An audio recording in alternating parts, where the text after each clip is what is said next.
Estamos de vuelta aquí en Noticias 24, son las 7 de la tarde con 4 minutos y ya lo habíamos anunciado. El ex director del Instituto Nacional de Derechos Humanos, Sergio Mico, escribió en su cuenta de Twitter ayer lo que calificó como sus 7 verdades mientras estuvo a la cabeza del organismo en el marco del estallido social.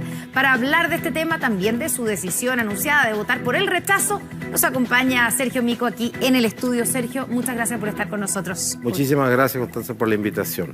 Primero quiero preguntarle por qué decide, porque primero hubo una, después de su renuncia, digamos, de su salida del Instituto Nacional de Derechos Humanos, que salió el 12 de julio, unos días antes de lo que correspondía, ¿cierto? Después de 3 años muy, muy complicados, después del estallido social, probablemente los más complicados del Instituto Nacional de Derechos Humanos.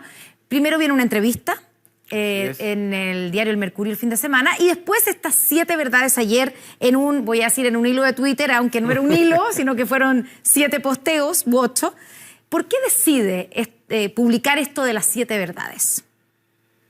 Porque durante 3 años mi deber como vocero del Consejo del Instituto Nacional de Derechos Humanos era dar a conocer las opiniones del instituto.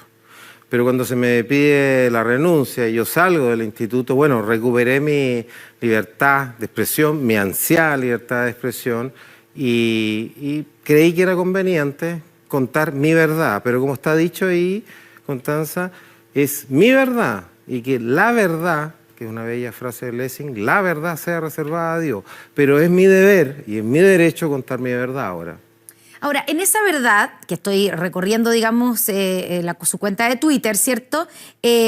Parte diciendo, a partir del 18 de octubre de 2019 se cometieron las más graves violaciones a los derechos humanos desde el retorno a la democracia, y esto fue afirmado en forma unánime por el Consejo del Instituto Nacional de Derechos Humanos. Habiendo recuperado mi libertad de expresión, bueno, y ahí comienza. Parte usted diciendo, reconociendo que hubo serias y graves violaciones a los derechos humanos, pero hace la diferencia con que no hay o no hubo violaciones sistemáticas a los derechos humanos. En ese contexto, usted dice que lo presionaron para poder decir eso, para que dijera que habían violaciones sistemáticas a los derechos humanos. ¿Por qué usted llega a la conclusión de que no lo hubo? Reconociendo que hubo graves, claro, las más graves desde el retorno a la democracia, violaciones a los derechos humanos. Porque violaciones sistemáticas a los derechos humanos es afirmar que el Poder Ejecutivo elaboró y ejecutó un plan de ataque masivo a la población civil a través de las Fuerzas Armadas y de orden, de Carabineros, ¿ya?, pactando la impunidad con la Fiscalía, con el Poder Judicial. Entonces yo el 3 de noviembre dije, si alguien tiene antecedentes de esto, que los dé a conocer. Hasta el día de hoy ya no hay ningún organismo internacional de derechos humanos, y muchísimo menos el instituto, que haya dicho que ese plan existió.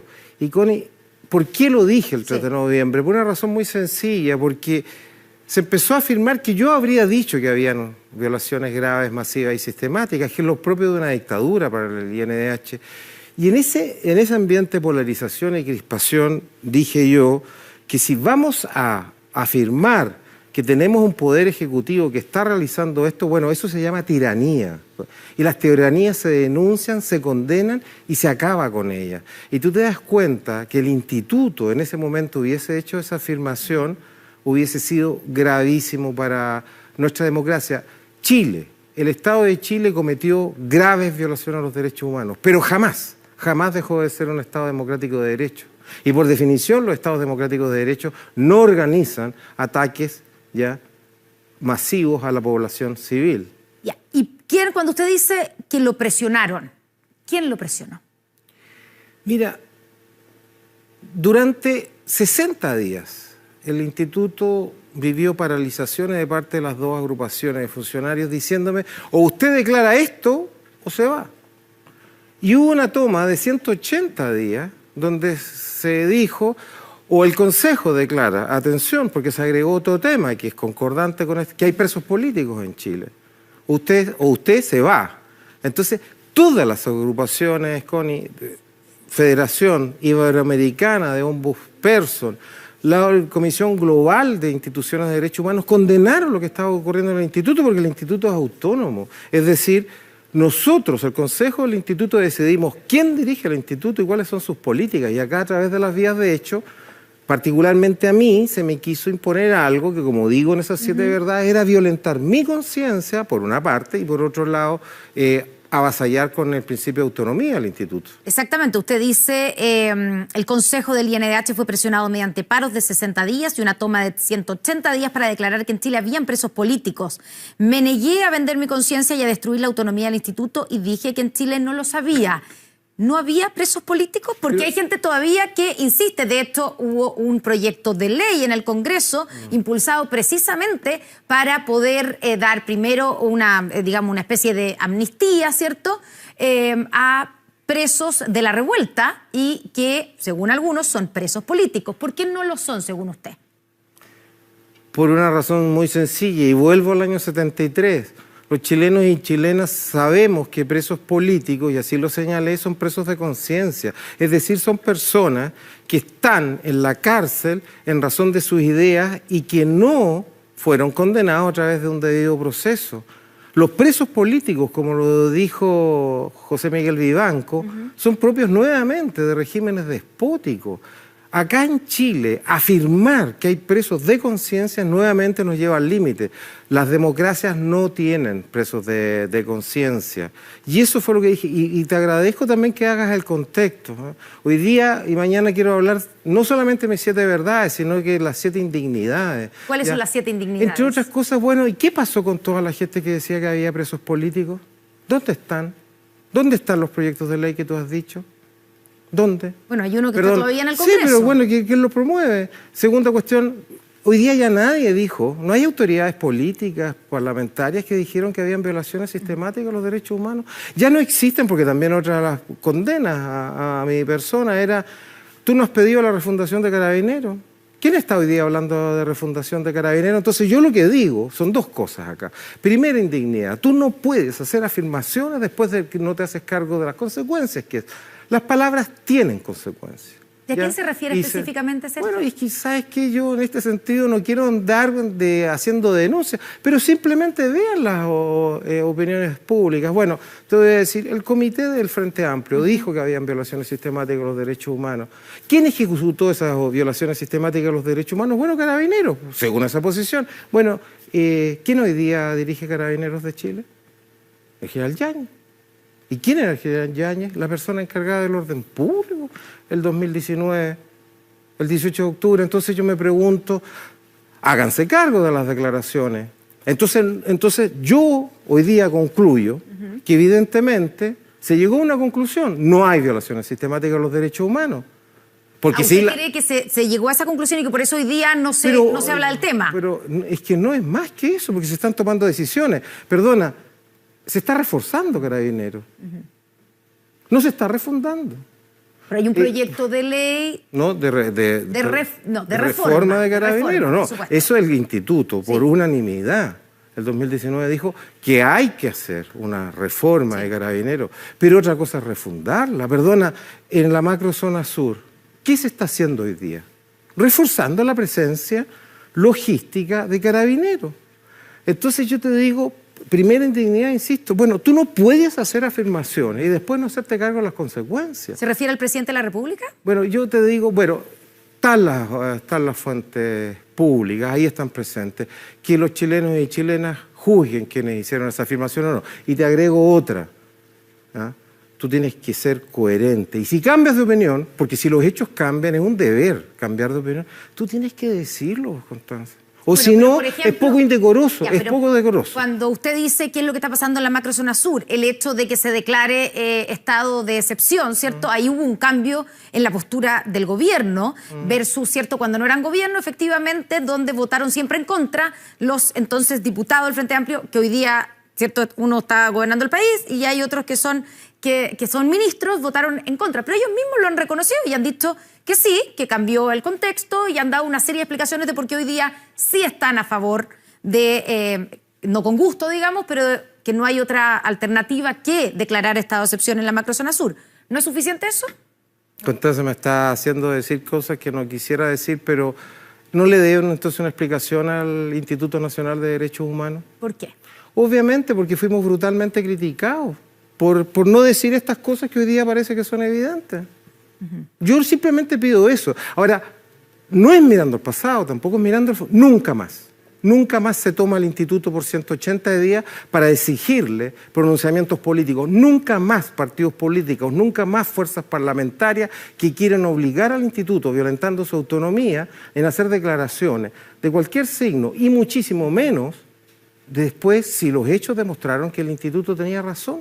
Usted cuando dice que se le debe una explicación al Instituto Nacional de Derechos Humanos, usted está esperando, por ejemplo, una cosa es lo que está pasando en la macrozona sur, que alguien le reconozca a usted que digamos, que efectivamente no hubo violaciones sistemáticas a los derechos humanos. No, mira. Primero, yo quiero también hacer un esfuerzo de despersonalizar esto.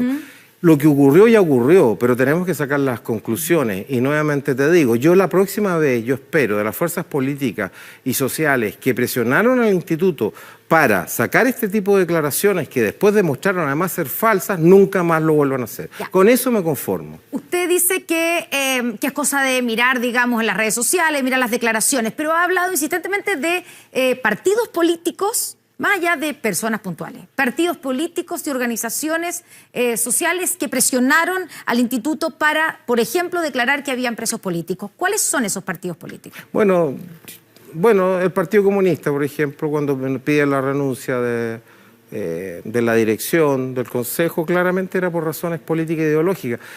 La Cámara de Diputados y la Corte Suprema tienen facultades para destituir al director o directora, ¿ya? Pero por notable abandono de deberes, no por las opiniones políticas del director o directora, no por sus creencias religiosas o filosóficas. Porque yo quiero reclamar otra cosa hoy día ante ti. No puede ser que se cuestione que el director o directora del instituto por sus creencias religiosas, en este caso porque yo soy católico, no pueda dirigir el instituto. Eso ocurrió, nunca más, porque eso es un principio, ¿ya?, que se está violando del principio de igualdad y no discriminación. ¿Eso fue por su postura en la ley de aborto? Por ejemplo. Perdona, y esto quiero señalarte más, a propósito de la solicitud de renuncia. De los nuevos consejeros está Constanza Valdés, que es de lejos la que yo más respeto. ¿Sabes por qué? Porque ella dijo, semanas antes de asumir, yo le voy a pedir la renuncia al director. Y no inventó cosas, ella dijo por sus posturas en materia de derechos sexuales y reproductivos. Valoro la valentía. Eso lo considero digno. Cuando usted dice que hubo presiones del Partido Comunista, ¿quién concretamente lo presionó? Bueno, perdona, los convencionales del Partido Comunista lo hicieron públicamente. Ahora te insisto, si ellos... Bueno, todos ellos, sí. Pues. Y participaron algunos diputados en la toma. Entonces, nunca más. Si yo te digo, te insisto. ¿Qué diputados participaron en la toma? Bueno, el diputado Barrera. Pues si está en sus redes sociales, yo no estoy... Entonces yo simplemente ahí también pido que los periodistas, que los académicos libres, críticos, hagan las investigaciones. Si lo que ocurrió con respecto al instituto fue grave, porque nada menos que te insisto, en un momento crítico de la historia de Chile, por las vías de hecho, por las amenazas, por las funas, se intentó cambiar la opinión del instituto. Usted habla incluso de amenazas de muerte.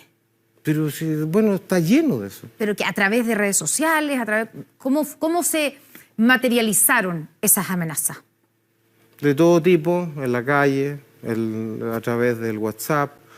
Acá diputados, tampoco quiero personalizarlo tanto, si esto es parte de una cultura que tenemos que acabar, que es de la funa. Hubo diputados que, siendo opositores a Sebastián Piñera, votaron en contra de la acusación constitucional, ¿te acuerdas? Y se distribuían sus teléfonos, sus direcciones, ex candidatas a presidentas de la República. Estas cuestiones ocurrieron en Chile. Entonces no puede ser, y nuevamente te digo, yo no me vengo a quejar. Si tú eres director o directora del instituto, tienes que estar dispuesto, obviamente, a asumir costos altísimos. Nada menos que el instituto tiene el deber de decir, ustedes, Estado, que es la organización política más poderosa, están violando los derechos humanos. Eso no puede ser gratuito, ¿ya? Está dentro del perfil del cargo sufrir todas estas presiones, pero fuerzas políticas dentro de una democracia no pueden hacerlo. Cuando usted habla de amenazas directas, por ejemplo, amenazas de muerte, ¿usted las recibió a través de su teléfono? ¿Nos puede pero describir? ¿sabes qué? Es que estamos hablando de algo grave, Sergio. Te voy a contar una anécdota. De repente llegaron 2 carabineros al instituto, encargados del general Basaletti, diciéndome que nosotros queremos ponernos a disposición de usted para vigilarlo, para custodiarlo. Esto fue en noviembre. Entonces yo les dije que nos tomemos un café y les dije que iban a opinar sus compañeros y compañeras de armas si ustedes, cuando le expliquen que me andan cuidando a mí. Y se rieron. Y yo les dije, bueno, lo mismo va a pasar conmigo, ¿qué van a pensar los funcionarios y funcionarios del instituto? Que yo me ande paseando con carabineros Constanza. El director o directora del instituto no tiene privilegios. No tiene privilegios. Cuando yo voy a Arauco y a Malleco, yo no pido custodia policial. Si las personas en Arauco y en Malleco no se pueden desplazar libremente, ¿por qué el director o directora del instituto? Entonces te insisto, sí, amenazas de muerte, funas, calumnias espantosas. Bueno, pero nunca más. Y, Sergio, ¿usted hizo esas denuncias? Porque que amenacen de muerte al director del Instituto Nacional de Derechos, a cualquier persona, pero al director del Instituto Nacional de Derechos Humanos es... Una vez lo hice y más bien presionado por personas que me lo pidieron dentro del instituto, pero nunca más lo hice porque te insisto. ¿Y esa denuncia pasó algo con esas denuncias? No, entiendo que no, pero no las hice, ¿sabes? Porque te insisto también. Lo triste de esta historia es que el instituto, que el director del instituto termine diciendo yo soy víctima. No, oye, hubo violaciones gravísimas a los derechos humanos, como también hubo actos de violencia espantosos durante octubre, noviembre. El director del instituto pidiendo protección policial o acciones judiciales, no. Ya, pero ¿hizo las denuncias? En una oportunidad al principio y para serte franco me arrepiento. ¿Por qué? Por lo que te digo. Porque le fue peor, digamos, con la denuncia. No, para nada, no, porque te insisto, ¿por qué privilegios? ¿Por qué fueros en este sentido? No me parecieron adecuados. Sergio, a raíz de sus declaraciones, uno revisa, me imagino que lo ha hecho, ¿no? Revisar los comentarios en Twitter o las reacciones. Y hay gente que se pregunta y insiste, tal vez, claro, con algún desconocimiento de la diferencia entre violación a los derechos humanos y violaciones sistemáticas a los derechos humanos. Usted ya hizo esa diferencia entre una cosa y otra. Y hablan insisten en el tema de que aquí sí hay y sí hubo presos políticos. Y yo le quiero preguntar, ¿cómo responde a las personas que, fomentando, por ejemplo, la amnistía para los llamados presos de la revuelta, sostenían que el preso que está detenido por mucho tiempo, por lo tanto con una prisión preventiva muy larga, excesivamente larga, también se convierte en un preso político? O, por ejemplo, gente que cometió o están acusados, ¿cierto?, de delitos, pero en el contexto de una revuelta social, como fue el estallido social, también se convierten en presos políticos. ¿Qué responde usted bueno, a lo esa primero, argumentación? la primera de mis verdades, invocando a Lessing, tiene más de 5.000, creo, likes. A mí me impresionó mucho eso. Los chilenos y chilenas quieren que cada uno afirme su verdad, pero con respeto. Dicho lo cual, yo te diría, el instituto, si bien como director dije no hay presos políticos, justamente lo que tú dices, Connie. Primero, nosotros en febrero del 2020 dijimos, dennos las cifras de quiénes son estas personas que en el contexto de la crisis social están detenidos. El Estado de Chile nunca se puso de acuerdo en las cifras. Claro, hubo cifras de la Corte, digamos, del Ministerio Público, una cifra también de tribunales, otra cifra. Eso causó un daño a la convivencia nacional terrible, porque había senadores que hablaban de 800 personas, otros decían 36 y otros decían 1. Primera cuestión que nosotros protestamos. ¿Y usted llegó a un convencimiento de cuántos eran los llamados presos de la revuelta? Es que por eso te digo, hasta el día de hoy, yo no sé. Segunda cosa, el abuso de la Ley de Seguridad Interior del Estado, por unanimidad el Consejo, también reclamó por esto. Y tercero, lo que dices tú, las prisiones preventivas, y eso es parte de un escándalo. Lo que pasa es que ahora se hizo especialmente agudo el problema, pero 14.000 personas que están en prisión preventiva, que se transformó en Chile en una verdadera condena, no puede ser. Esos tres problemas, ausencia de cifras claras, es decir, no sabíamos la verdad. En segundo lugar, el uso y el abuso de la Ley de Seguridad Interior del Estado. Y en tercer lugar, ya las prisiones preventivas, el uso y el abuso, causaron este debate nacional. Y aquellos que me critican, ¿ya? Porque a partir de estas tres cuestiones dicen hay presos políticos, yo les digo, ustedes tienen una parte de la verdad, que es que estas tres cosas son injustificables. Pero hay otra parte que no tienen la razón, porque esas personas no estaban detenidas en razón de sus ideas políticas. Y por lo tanto, no son, pese a esas injusticias, según lo que usted dice, no son presos políticos. Y el argumento de que las personas que están acusadas de cometer ciertos delitos, pero en un contexto como el del estallido social, en un contexto de revuelta, y que eso de alguna manera, no voy a decir la palabra, lo justificaría, pero tiene otra connotación, tiene una connotación política, no delictual.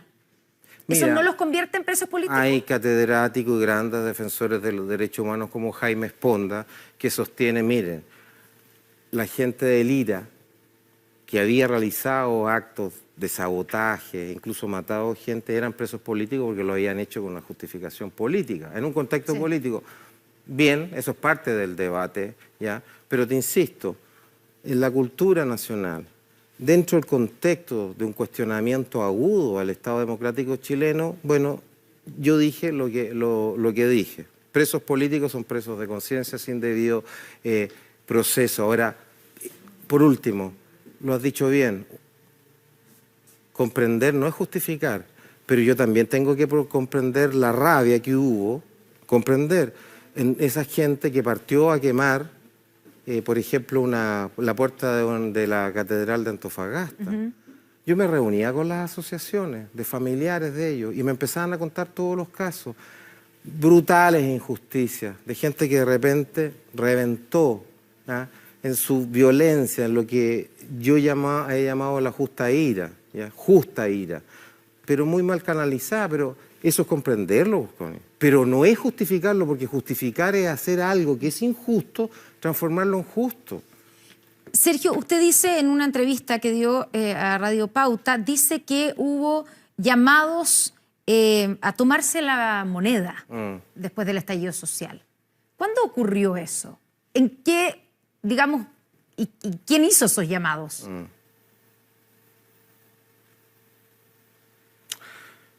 Yo nuevamente estoy sorprendido. Ahora nadie sabía que hubo llamados a tomarse la moneda, por favor, si llegaron hasta San Antonio. Yo estaba ahí, en el Metro Baquedano. El ex candidato a presidente Marcel Clot no lo hizo. No lo hizo el Partido de los Trabajadores. No lo llamó. Sí lo llamaron. Y nuevamente te digo, tenemos que hacernos cargo de eso. Me parece horroroso lo que ocurrió en el Capitolio en Estados Unidos. Más está metido el presidente Donald Trump, pero por la misma razón aquellos que se escandalizan contra Donald Trump y lo que ocurrió en el Capitolio deberán escandalizarse porque se hizo un llamado. ¿Qué hubiese pasado si llegan 1.000 personas, 1.500 personas a la moneda y entran? ¿Usted cree que pudo haber pasado, que estuvimos cerca de que hubiera pasado eso? ¿Algo parecido al ataque al Capitolio en Estados Unidos? Bueno, eso se llamó y se llegó hasta San Antonio. Se destruían templos, se destruían iglesias, se destruían bienes públicos y privados, habían enfrentamientos directos con carabineros. Yo te digo nuevamente, la gente en la primera línea, segunda línea, tercera línea, nuevamente, yo te insisto, yo todo el respeto en el sentido que ellos estaban, ellos decían lo que estaban. Si a mí lo que me llama la atención y me indigna, es dirigentes políticos, dirigentes sociales, que alentaron eso, que hicieron la vista gorda y hoy día miran espantados porque el exdirector del instituto dice eso. Pero si vean las fuentes de opinión pública, y nuevamente, nos equivocamos, estamos demasiado indignados con las violaciones a los derechos humanos, fantásticos, pero reconozcan que lo dijeron. En ese momento, durante esos meses, después del estallido social, hubo muchas denuncias de tortura, hubo de vejámenes, hubo también muchas investigaciones, hay varios casos donde se han efectivamente comprobado, pero hay también otros que quedaron en el camino. Yo quiero preguntarle a usted en términos de la cantidad de denuncias que les llegaron a ustedes y de esas denuncias, ¿cuántas resultaron ser efectivas? ¿Y cuántas o no efectivas o que no tuvieron las pruebas suficientes para poder comprobarlas? El instituto recibió 7.000 denuncias. 7.000. 7.000. Analizadas, atención, por las oficinas regionales, se llegó a la conclusión de que habían antecedentes que podían haber agentes estatales que habían violado derechos humanos. Presentamos 3.100 querellas. ¿Quiénes investigan? La Fiscalía. ¿Quién juzga y sanciona? Los tribunales de justicia. Atención con eso. Y acá, ¿cuál es el problema? Que 3 años después, la lentitud de los procesos es tan grave que el Instituto, nuevamente, la unanimidad del Consejo, donde hay gente de todas las orientaciones políticas y culturales, hemos dicho que estamos más cerca de la impunidad que la verdad y la justicia, está dentro de las verdades. Hubo un momento, hace pocos meses, que nosotros estamos haciendo el seguimiento de 3.401 víctimas. 1.000 de ellas todavía no prestaban declaración. 1.000. La justicia 600, no está haciendo perdona, su 600. trabajo. Así yo te digo, el Estado de Chile nos ha dado los medios y es una obligación internacional. Otra apuesta de la dirección de la mayoría del Consejo. Es decir, bueno, tenemos que agotar todas las instancias nacionales, pero atención, están las internacionales. Y el Estado de Chile hasta el día de hoy, y digo hasta el día de hoy, 28 de julio, no está cumpliendo con sus deberes, no está dándose los medios. Solo para terminar, Sergio, a usted le piden la renuncia, lo sacan de su cargo los nuevos consejeros junto a 2 antiguos integrantes. ¿Hace algún mea culpa a usted por haber terminado finalmente saliendo de su cargo? Bueno, muchas autocríticas. Yo primero estaba dedicado desde el 2009, jornada completa, profesor de filosofía política.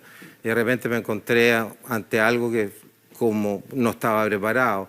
En segundo lugar, yo te diría que hubo un momento que me endurecí, que perdí capacidad de entenderme con mucha gente, porque era tal la presión, eran tales los ataques que una reacción que uno tiene, y yo no logré romperla muchas veces, fue mantener vínculos, incluso humanos.